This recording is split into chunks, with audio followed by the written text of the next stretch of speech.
Whisky ice cream స్టోరీలో ట్విస్ట్ల మీద ట్విస్ట్లు చోటు చేసుకుంటూ ఉన్నాయి. ఎక్సైజ్ అధికారులపై అరికో కెఫే ఓనర్ శరత్ చంద్రారెడ్డి ఆరోపణలు చేశారు. ఫాల్స్ అలిగేషన్స్ అంటూ కొట్టిపారేసింది ఎక్సైజ్ శాఖ. ఇంతకీ అరికో కెఫేలో ఏం జరిగింది? హైదరాబాద్ ప్రజలను ఉలిక్కిపడేలా చేసిన విస్కీ ఐస్ క్రీమ్ ఘటనలో కీలక మలుపు చోటు చేసుకుంది. లంచం ఇవ్వనందుకే ఎక్సైజ్ అధికారులు తమని కేసులో ఇరికించారని అరికో కెఫే ఓనర్ శరత్ చంద్రారెడ్డి చెబుతున్నాడు. తమ షెఫ్ను ట్రాప్ చేశారని వాపోతున్నారు. మరి ఇందులో వాస్తవం ఎంత? నిజంగానే ఎక్సైజ్ శాఖ అధికారులు లంచం డిమాండ్ చేశారా, లేక కేసు నుంచి తప్పించుకోవడానికి శరత్ చంద్రారెడ్డి ఫాల్స్ అలిగేషన్స్ చేస్తున్నారా? ఈ ప్రశ్నలకు త్వరలోనే సమాధానం దొరకబోతోంది. మనం ఇక్కడ మాట్లాడుకోవాల్సింది మాత్రం ఎక్సైజ్ అధికారులు నడుచుకున్న తీరు గురించి. డీకాయ్ ఆపరేషన్ చేశామని ఎక్సైజ్ అధికారులు చెబుతున్నారు. ఎస్, మీరు చెబుతున్నట్టే డీకాయ్ ఆపరేషన్ అనుకుందాం.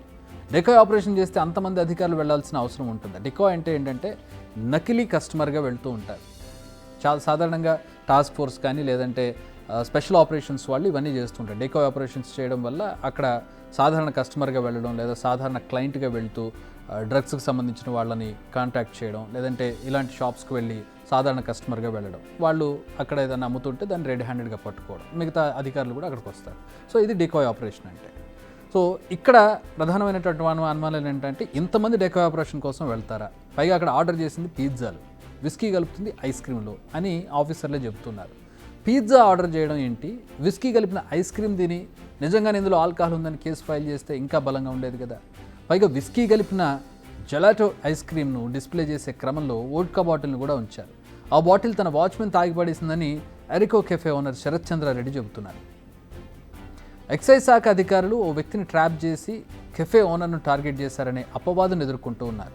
ఇదే విషయంలో శరత్ చంద్రారెడ్డి కూడా పోలీసులను, మానవ హక్కుల కమిషన్ను ఆశ్రయించారు. ఇప్పుడు ఎక్సైజ్ శాఖపై పడిన మచ్చను తొలగించవలసింది వాళ్లే. ఐస్ క్రీమ్లో విస్కీ కలిపి ఇవ్వడం నేరమే. ఈ విషయంలో డీకాయ్ ఆపరేషన్ చేయడానికి బిగ్ టీవీ తప్పు పట్టడం లేదు. Of course say no to drugs campaign కూడా బిగ్ టీవీ రన్ చేస్తుంది. ఆల్కహాల్ కూడా ఓ అడిక్షన్. ఈ విషయంలో ఎక్సైజ్ శాఖ అధికారులను బిగ్ టీవీ క్వశ్చన్ చేయడం లేదు. కానీ దేనికైనా ఒక పద్ధతి ఉంటుంది. డీకాయ్ ఆపరేషన్ చేసిన వాళ్ళు దాన్ని విజయవంతంగా చేశామని ఆధారాలు చూపించడంలో ఫెయిల్ అయ్యారనే విమర్శలు ఎదుర్కొంటున్నారు. లేదంటే ఇన్ని ఆరోపణలు వచ్చే అవకాశం లేదు. అరికో కెఫే ఓనర్ శరత్ చంద్రారెడ్డి వారం రోజుల తర్వాత ఆరోపణలు చేయడంపై ఎక్సైజ్ శాఖ డైరెక్టర్ కమలాసన్ రెడ్డి స్పందించారు. వాస్తవానికి బేకరీ, కెఫేల కార్యకలాపాలు ఎక్సైజ్ శాఖ పరిధిలోకి అయితే రావు. గతంలో ఎప్పుడూ కూడా బేకరీలు, కెఫేలపై దాడులు చేసిన చరిత్ర లేదు. కానీ అరికో కెఫేలో ఐస్ క్రీమ్ తయారీలో లిక్కర్ వాడుతున్నారని కంప్లైంట్ వచ్చింది అంటున్నారు. కెఫేలో పనిచేసే సిబ్బంది యాజమాన్యం పట్ల నమ్మకంగా, విశ్వాసపాత్రంగా ఉంటారంటున్నారు.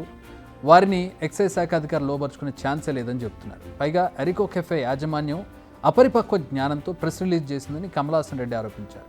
ఈ విషయంలో క్లారిటీ అయితే ఇచ్చారు. కానీ కమలాసన్ రెడ్డి వచ్చే నెలలో రిటైర్ అవుతారు. ఈలోగా ఎక్సైజ్ శాఖపై వచ్చిన మచ్చను తొలగించే బాధ్యత ఆయనే తీసుకుంటారా లేదా అనేది వేచి చూడాలి. బిగ్ టీవీ అవుట్లుక్ కథనాలు నచ్చితే వెంటనే బిగ్ టీవీ ఛానల్ ను సబ్స్క్రైబ్ చేయండి.